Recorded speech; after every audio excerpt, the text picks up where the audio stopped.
Chào mừng mọi người đã quay trở lại với kênh Da Mận Baccarat. Hôm nay Mận sẽ vẫn test tool VIP cho mọi người. Mọi người xem thử là cái tỷ lệ thắng của tool nó sẽ như thế nào khi mà Mận chơi từ 2M lên 6M chỉ trong vòng vài phút thôi.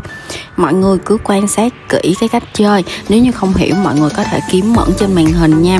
Ngoài ra mọi người muốn sử dụng con tool này với lại vô nhóm thì mọi người cũng kiếm Mận trên màn hình. Và từ 3 cho tới 7 ngày Mận sẽ ra một video. Mọi người nhớ bấm đăng ký kênh để không bỏ lỡ video nào hết nha. Bye bye mọi người.